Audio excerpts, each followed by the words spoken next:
I'm stuck in the gym most of the day training, so I'm here, I'm ready to fight. And then after the fight, I can't be held responsible for what happens, but I will have fun, I'll tell you that much. Shortly, but like... Bro, I was half censoring myself. What are you... You gotta be shitting me. What are you... It was a sign from above. I've had a couple knockouts, so my first fight, I finished it in the first minute. So okay, he's done. Yeah. I finished in the first minute too. What did he say? And all that shit, especially if you're Indian. F me, bro, this isn't good. One of the big things that people have in not being present is they're always looking to the future. Like, oh, I'm gonna do this, I'm gonna do this, I'm gonna do this. Your plans can only go like 2 or 3 days ahead. Shit is gonna change, and it's gonna change quickly. So you gotta be ready to pivot on the dime. It's like, you gotta be ready to have your plans change and mold. So like, I can look and say I wanna be the champion in this organization. Cool, that's a goal that I'm gonna go towards. But I have to understand that day to day, the only thing you can control is the present. So be in it, enjoy it, and just fucking crack on. Mission statement, bro. Just fucking fight people, bro. Am I right to swear? Awesome, Matt, thank you so much for joining us on the podcast, bro. All good, brother. Thank you for having me, guys. Really appreciate the opportunity. Dude, all the way from Queensland or Brisbane? Which one is it? Queensland's the state. I'm not technically from Brisbane, sunny coast. It's about an hour and a half out of Brizzy. Alright, bro, how long have you been in Dubai for now? Bro, what's it been, like a month and a half? I only just got here. Dude, people come to Dubai to chill, hang with the bitches, hang with the pretty women, get on yachts, party their assholes off. You're just going to train and smash, huh? And not the fun kind of smash, I mean the violent kind of smash. I can't lie, man. That kind of does attract me. That's part of the reason I'm here. But like, I'm stuck in the gym most of the day training, so I'm here, I'm ready to fight. And then after the fight, I can't be held responsible for what happens, but I will have fun, I'll tell you that much.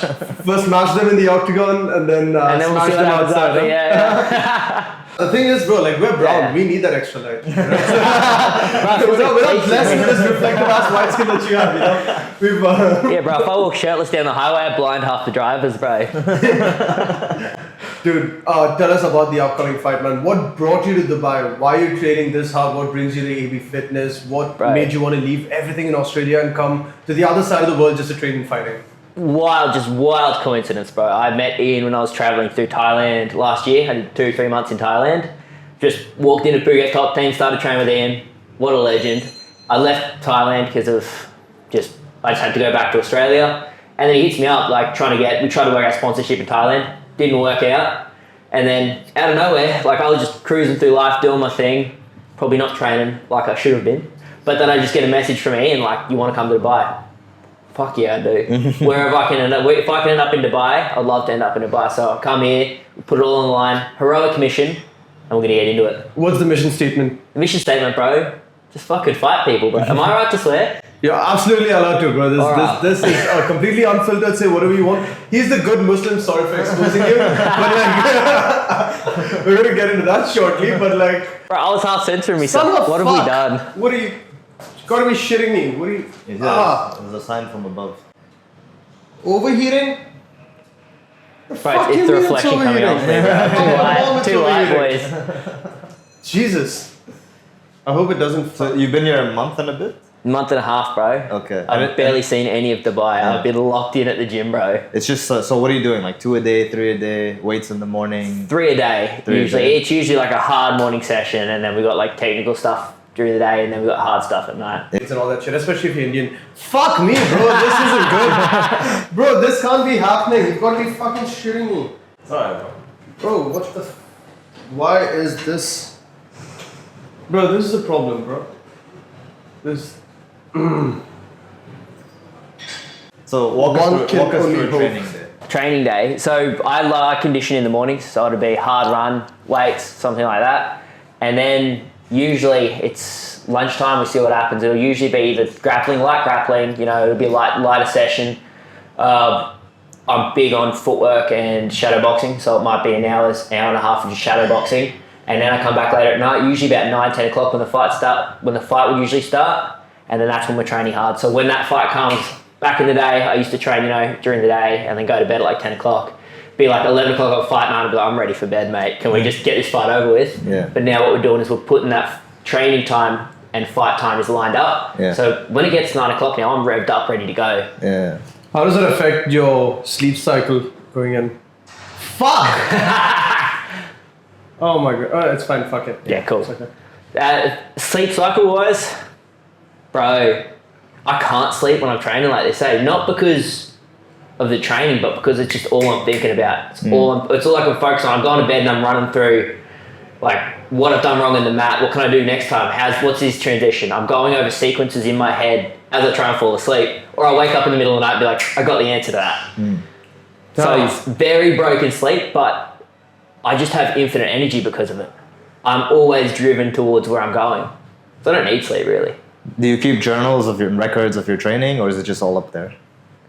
Bit of both. Most of them, I write down a lot of stuff that I'm doing in between, but it's more just to get stuff out of my head onto paper so I can memorize it. I never really go back and look over it. Yeah. Is that something you've been doing yourself since forever, or is it something you picked up recently?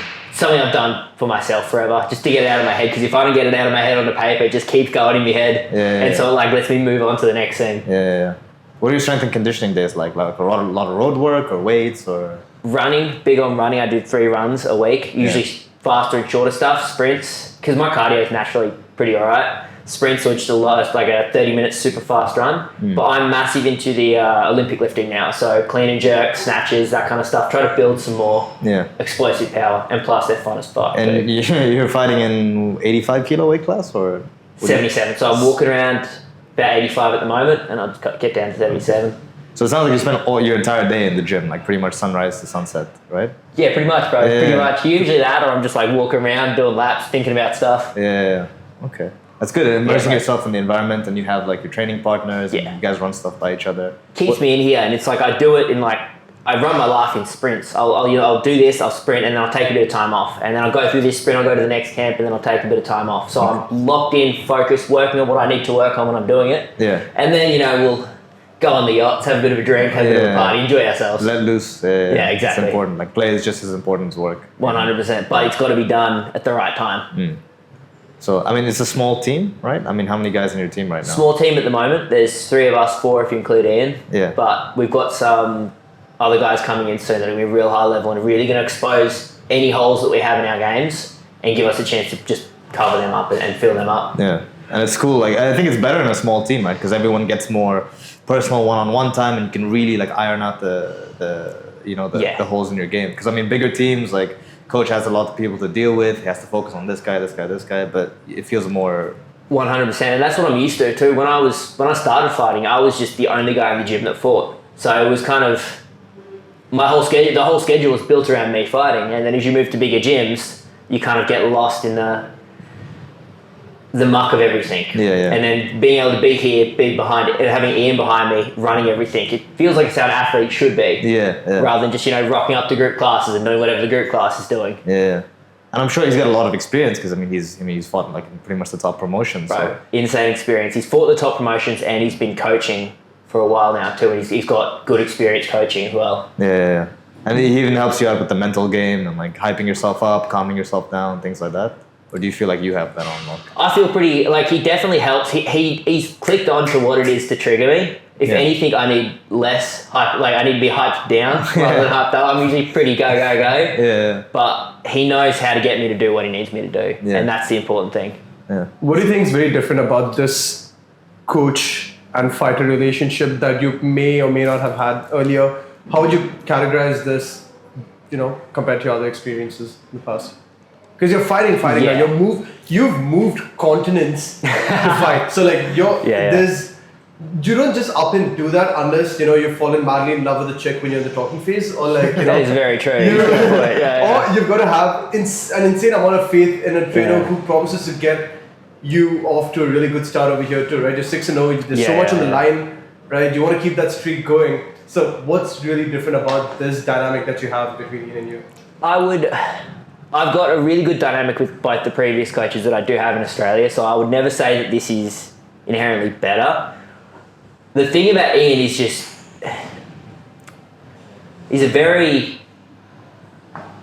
the way his mind works and my mind works slots very well together. Even the way we talk about techniques, we almost have arguments as times when we're having discussions. I'm like, it should be done this way, and he's like, no, it needs to be done this way. And we can understand that we need to think like that. I need him to pull apart why I think this technique needs to be done this way. And I need to see like the inner workings of how he thinks the technique should be done. So in the way that we technically look at things matches up really well together. Not sure. Yeah, it's good synergy, good chemistry. Exactly, stuff like that. exactly. Yeah. A lot of like you get them coaches where it's like you can't ask them why they do something. It's like just do it this way. It's like no, I need to know why it works that way and why I'm not doing it this way. I noticed that even when we trained on Thursday, just I would ask him small questions about underhooks, where to put them, palm up, palm down, and he would explain it to me, and I just felt more confident with the technique. Exactly. I knew why. And then you can take that and you can.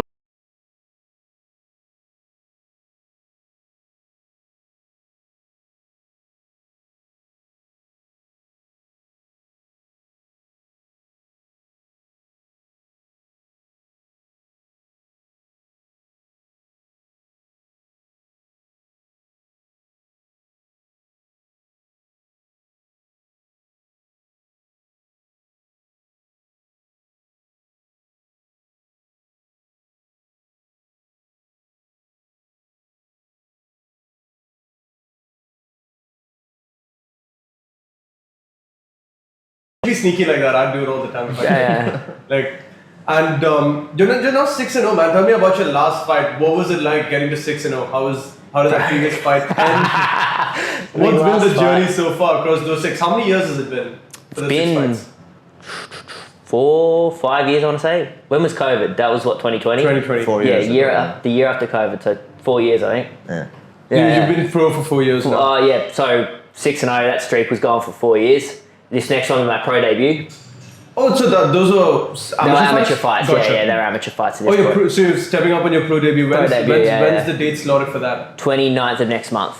Holy shit. I've got a Russian bare knuckle boxer to knock out. So Oh, that's insane. Do you know who you're going up against? yeah, some Russian dude. Yeah. Oh my goodness. Okay, dude. Not Yeah. many people have. Like, does his name end with a V and does he have a chin strap? It sounds like every Russian dude.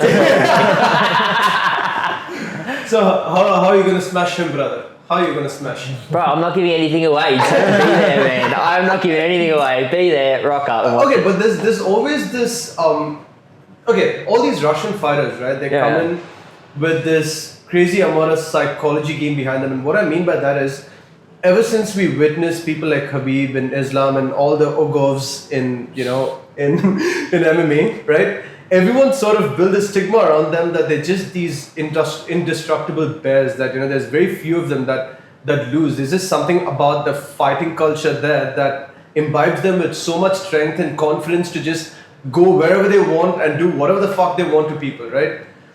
How does that impact you when you're on the other side? Because the most common notion is, oh, the moment I see an Ugov with a chin strap in front of me, I'm headed in the other direction. Do you buy into the myth? Do you buy into the myth? You can have all the confidence and all the chin strap and all the technique in the world. Doesn't matter if you're unconscious. Straight up. Simple. So your game plan's to put him to sleep? Yeah. Okay. If that ends up that way, but Yeah, fingers crossed. What are you most confident in? You're a black belt in jiu-jitsu, Yeah, man. You're exactly. 25. Like, okay, before we even go further, like, what, were you training since you were like 2? 14. Oh, 14. wow. 11 Okay, years, yeah. That's a very rapid rise, man. 11 years, and then Yeah. Dude, who'd you train jiu-jitsu under? I trained under Paul Chapman. He's a British guy that came to Queensland. Okay. Yeah. And what was the excuse that you made to your parents? Like, did they get you in, or did you go like, hey, mom, dad, I want to learn this. I want to put some motherfuckers to sleep in school if they get a bit too handsy. What was the... That is a good question. How did I get into it? I think my mum took me in first. And I was just like, yeah, I'll just do it. But by like the time I was like 15, I was like, this is what I'm doing. So I used to skip out on school, go to training. Mum would get a call, where's your son? And I'll be like, oh, I was at training. Yeah, fair enough. You're not going to do anything else, are you? Yeah. May as well be training. When did you decide that this is what you want to do full time? Because, it's not an easy path either. Bro, I didn't really decide. It's kind of just what I have to do, man. What do you mean by that? There's no thing like, I want to be a fighter. It's like, no, I have to be doing this.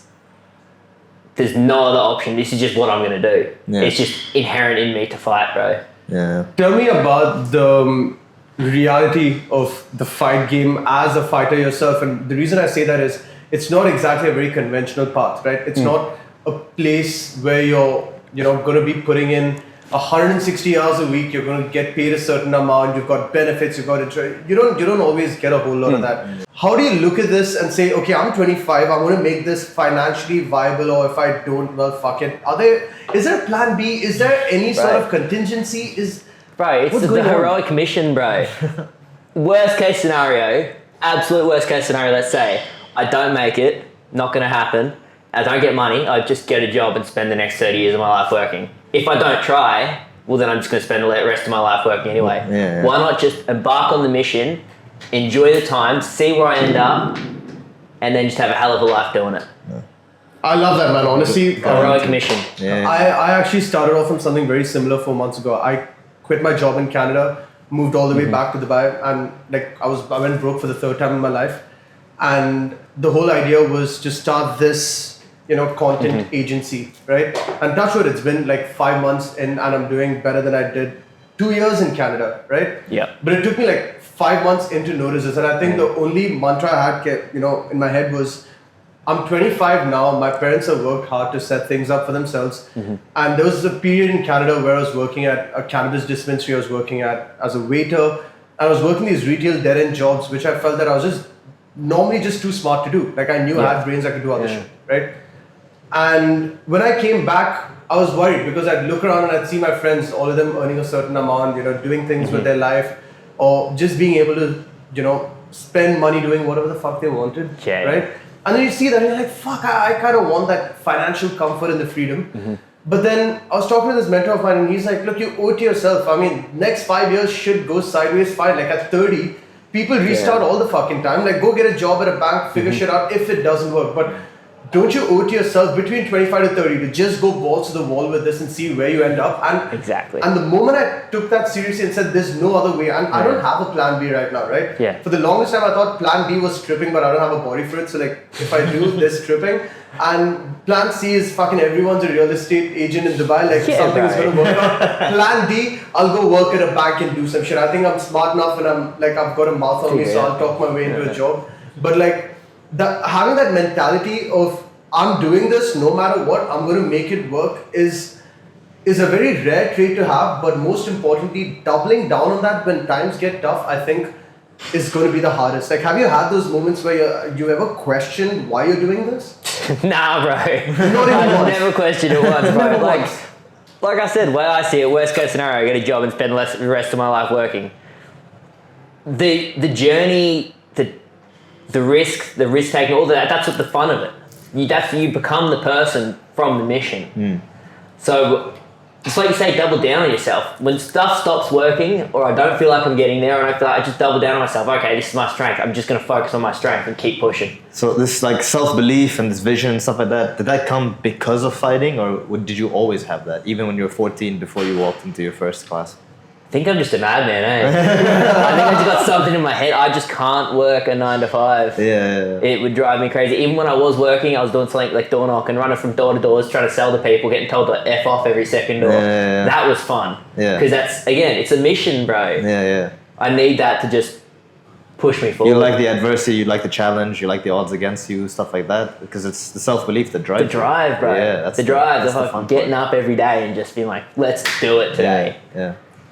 Damn, dude. So let's say, talk us about when you were 17. You've been training for a little while. Yeah. You've started to realize that you have the skills. Are you schooling people in the gym, or are you getting schooled in the gym, but you still want to keep training? Like, and did you ever get bullied in between? Did anyone ever like bully you? Is that why you were like, I'm going to learn how to rip these motherfuckers' heads off their head? Bro, we all got bullied. It's fucking Australia, bro. Everybody's getting bullied. But yeah, I won't lie, it was fun being that guy that could just rip people's heads off at that point. Yeah. And would you ever turn bully as well? Did you ever throw your weight around? It's like the path of life, bro. I got bullied by people, and then I in turn bullied other people, and I'm sure they in turn went on to bully others. It's a circle, bro. Paying it forward. Yeah, bro. It's paid it forward.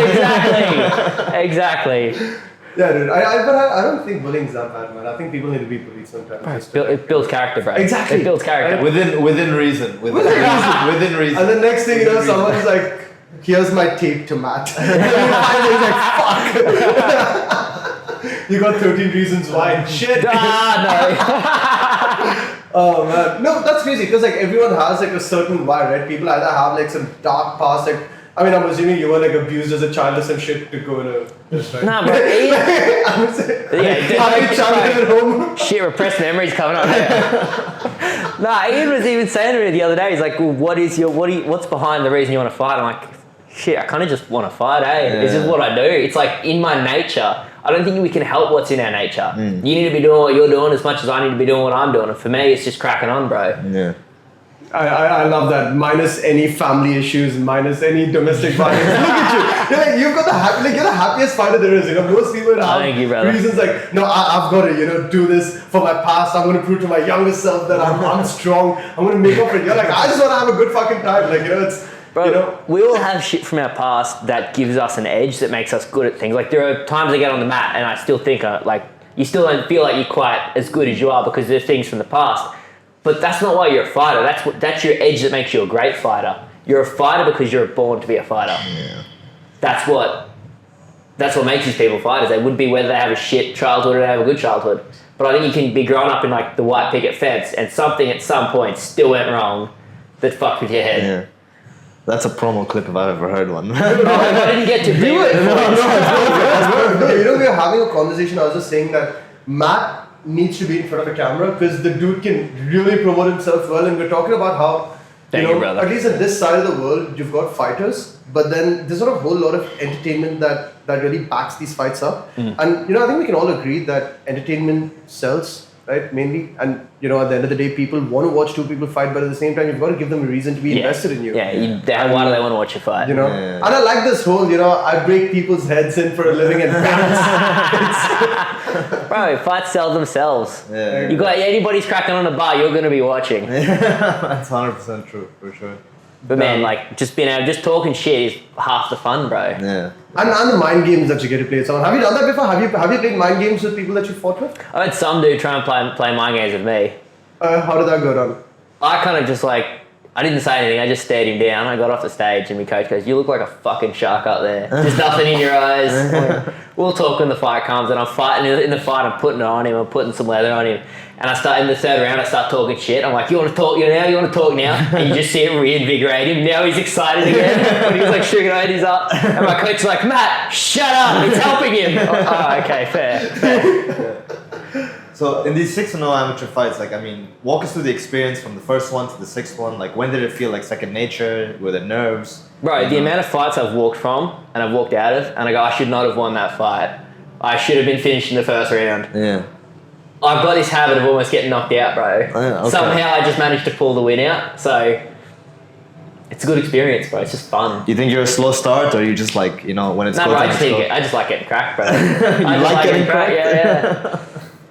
Just fun. That's like Charles Oliveira mentality, right? Let's see what you're made of. And then do you have more wins by knockout or submissions or decisions or what's? How break down those 6 wins? How do they go? I'm trying to think.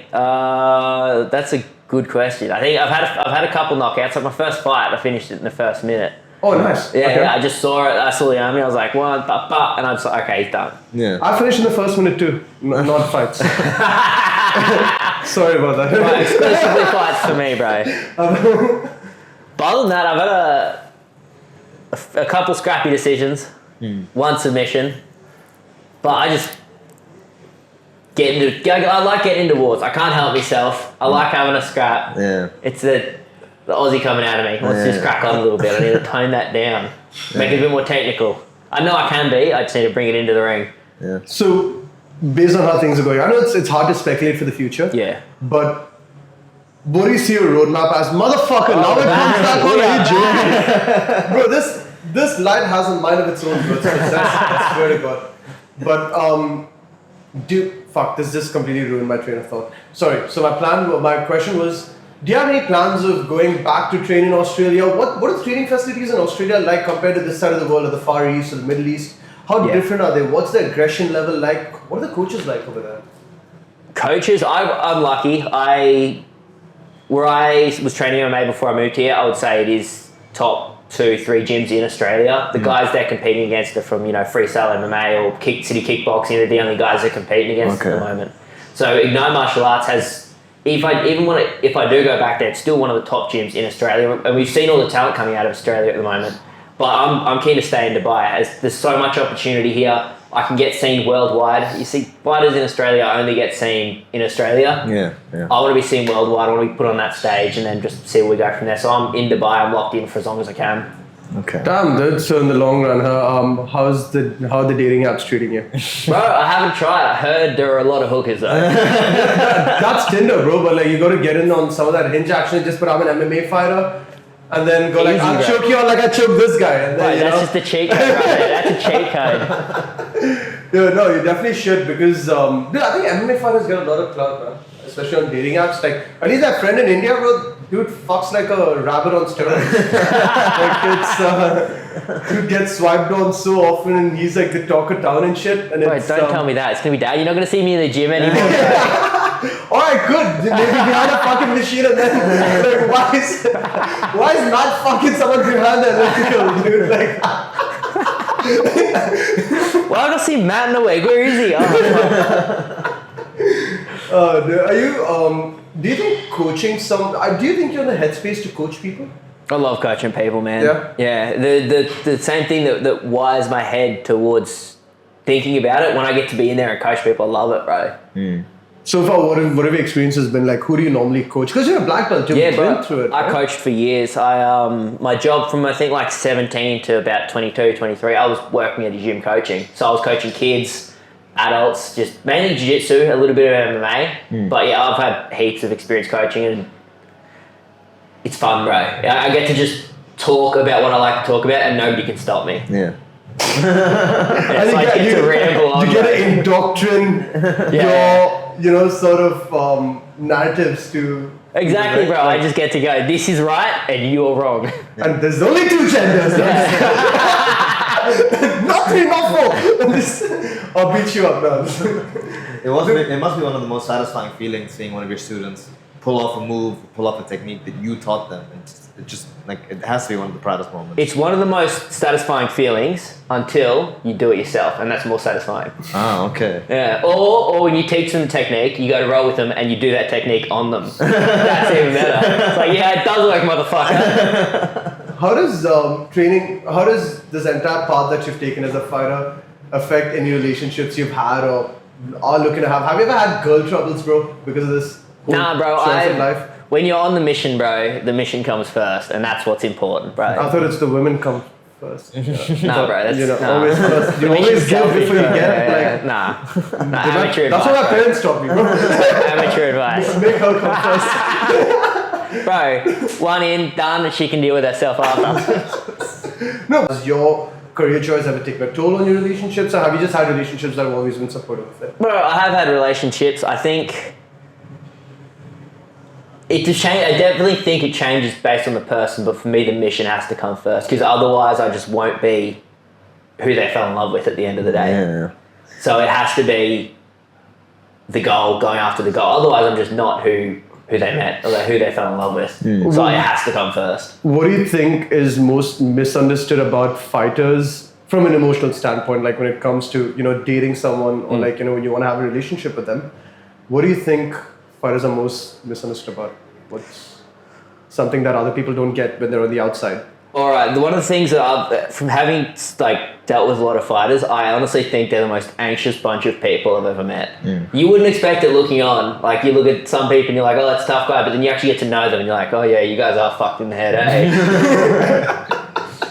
Well, define fucked in the head. What's just like pathologies, man, like anxiety, depression, all them sorts of things. It's riddled throughout fighting. Like, it's just people fight, yeah. People that get into these gyms are not the best people of all time. Like, you don't find, like, they are great people, but you don't go into a gym because your life's going well. Yeah. You go into a gym because let's fucking crack on. I got some anger inside me, and that's when you find fighting. Like, what do you want fighting to give you at the end of this? You look back and say, that's what I fucking wanted at the end of 40, 50. Do you have anything like that? How deep do you want me to get with this? I can go pretty deep. Go pretty deep. All the way. All the way. Balls deep. Yeah. Balls deep, bro. Bro, for me, it comes down to... Because, like, money's good, yeah. Winning championships, fucking sick. I'm not going to deny I want them. But like I said, it's the man that it makes you into. The man that this journey makes you into. Now, for me, it's fighting. For someone, like for an artist, it's going to be, art. It's going to be what they produce. For a genius, it's going to be science. Whatever it is that they produce, that's the mission that they're going after. For me, the mission is fighting. The goal is the man that you become through doing that. The transcendence to, being who you are capable of being. Is that deep enough? It's good. Yeah. Deep enough? I mean, the end game looks like what, a stoic warrior or like a battle-hardened veteran, scars on your face. You know? Different for everyone, man. Different for everyone. What is it for you? Bring forward, bro. For me, I don't even know, bro. So you're still discovering. I'm assuming you'd probably only figure that out once you're 50. Bro, you only figure it out by getting there, bro. It's different for everyone. It's not going to be, the classic warrior archetype for everyone. Yeah. Probably for a fighter, it more likely is. But who you bring forward through your mission changes depending on who you are. I don't think we can lock down one for everybody. Yeah. But the grizzled, scarred veteran, I wouldn't complain about that, bro. I've already got a fair few. Like a Mad Max kind of thing, because you already got the hair for it. I'm always down with a Mad Max thing. Okay, when it comes to a cause that you really believe in, you look at fighters like Dustin Poirier, who runs his charity, who wants to be the stand-up citizen within his community. You've got people like Khabib who want to foster a culture of combat, within his within Makshakla. That's the place, right? Makhashakla, yeah. So this man wants to, not just be a retired sports icon, but rather like a coach who brings up and fosters talent. Do you have a side mission outside of the fighting in terms of what you want to do, or what you want fighting to enable you to do? Like whether it's in terms of bringing peace, whether it's educating, whatever it is, what do you want to bring to the world? Whether it's creating a private army, Militia, let's go. Militia, baby. Nah, that is in itself a very interesting question, because I think for the meaning, a lot of times it is just fighters are just fighting for the sake of fighting. I don't think I'm there yet to have a full something outside. I think I need to keep going and find what it is. What I would love to do is to show people that the mission can make you more than you think you're capable of. But I need to go further down this path before I start to give to other people. Fair. I need to be in a position where I can, a position where I know more than I currently know, where I'm able to educate people, where I'm able to pick a cause. Whereas if I do it now, I'd just be splitting between two, going my way and then trying to help other people. Yeah, I feel that. Yeah. No, you've got to first accumulate abundance to share it, right? Exactly. It's like the rich people can do a lot more good than a poor person, because rich people have a lot more money to give away. Exactly. The same, except I think life wisdom can also be used in that same analogy. The more you know about life, the more you experience it, the more you're able to help other people. But what I gather from this entire conversation, man, is that you're so engrossed in the present, which is an amazing thing, because you don't really spend too much time thinking about what it is you could do or want to do, but rather, spending more of your energy on what can I do with what I have, with what's around me. Yep. And I'm going to really exploit that 100% and then see where it gets me. And, as long as that aligns me with my mission and I'm able to, continue walking the path of the hero's journey over there, that will, guide me to do the other things later, right? 100%. And I think one of the big things that people have in not being present is they're always looking to the future. Like, I'm going to do this, I'm going to do this, I'm going to do this. Your plans can only go 2 or 3 days ahead. Shit is going to change, and it's going to change quickly. So you got to be ready to pivot on the dime. It's like you got to be ready to have your plans change and mold. So I can look and say I want to be the champion of this organization. Cool, that's a goal that I'm going to go towards. But I have to understand that day to day, the only thing you can control is the present. So be in it, enjoy it, and just fucking crack on. Dude, honestly, I don't think there's any better place to end this podcast on apart from that note. So thank you so much for sitting down and doing this with me, brother. This was absolutely fun. Appreciate you having me in,